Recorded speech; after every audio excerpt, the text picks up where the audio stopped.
Je pense qu'on vient d'arriver au fin fond de la campagne australienne. Nous sommes arrivés à Nyngan, qui est une ville dans l'outback australien, et c'est là que nous allons faire nos 88 jours de ferme pour débloquer cette deuxième année de PVT. Genre, on vient littéralement d'arriver. On est arrivé genre il y a 30 minutes. Et là, on va conduire, Erwan va conduire pour la première fois, sachant qu'ici, ils conduisent à gauche pour aller faire des petites courses. Du coup, là, il faut que je roule à gauche. Là, tu serres ta gauche, tu serres toujours ta gauche. On en a pour 4 minutes, hein, juste 4 minutes. Là, tu vas à droite.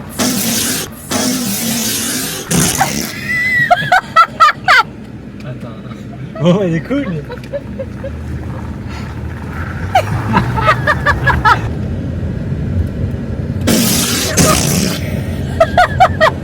Et ça va être le pire truc, ça.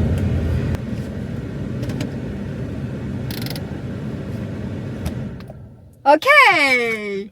Comment c'était? Ça va, on a juste mis les les essuie-glaces pour rien. Premières impressions. Bah écoute, ça va, je pense que c'est le temps que le cerveau il se mette en place. Et il faut toujours que je pense en fait que tu sais comme disait la mère de Ketia en fait, que la ligne du milieu elle est toujours de mon côté à moi. Toujours sur moi. Mais... Non. Je savais, hein, je savais. Hein. Ouais, d'un côté, du ouais. coup là je serre la gauche. Ouais.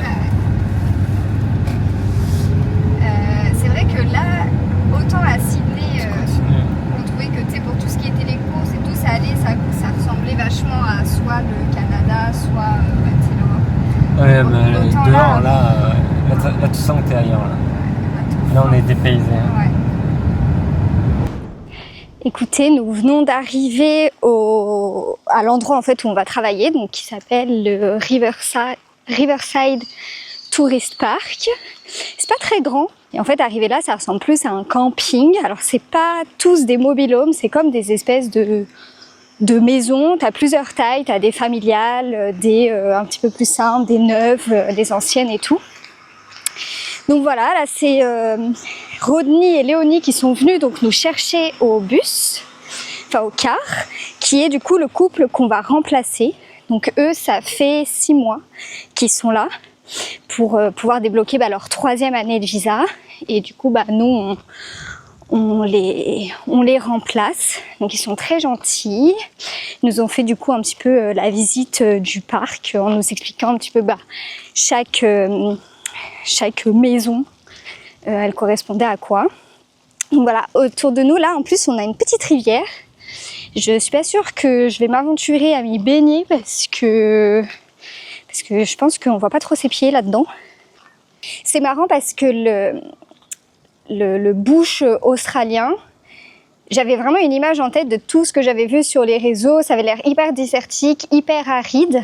Là, ça s'est découvert un peu, mais pendant tout le trajet ce matin, c'était quand même assez couvert, donc on voyait pas bien.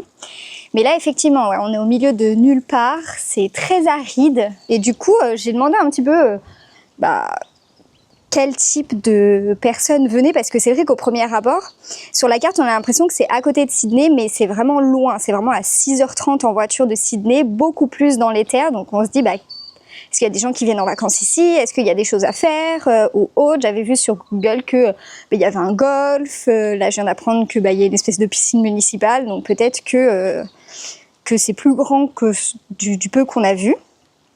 Et en fait, il nous expliquait que le week-end, c'était principalement des familles, donc des gens qui vivaient aux alentours.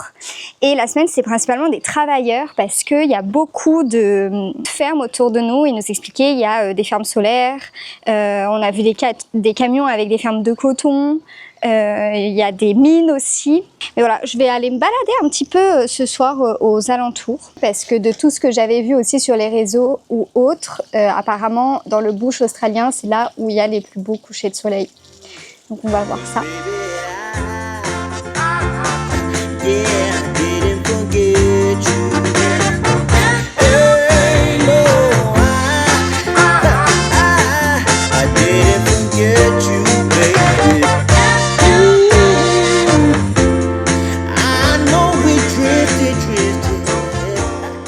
Écoutez, en cette fin de journée, ça va être également la fin de ce vlog. J'espère qu'il vous aura plu. Si c'est le cas, comme toujours, n'hésitez pas à vous abonner, à commenter, à aimer, ça fait toujours plaisir. Et puis moi je vous dis à très vite. Bisous!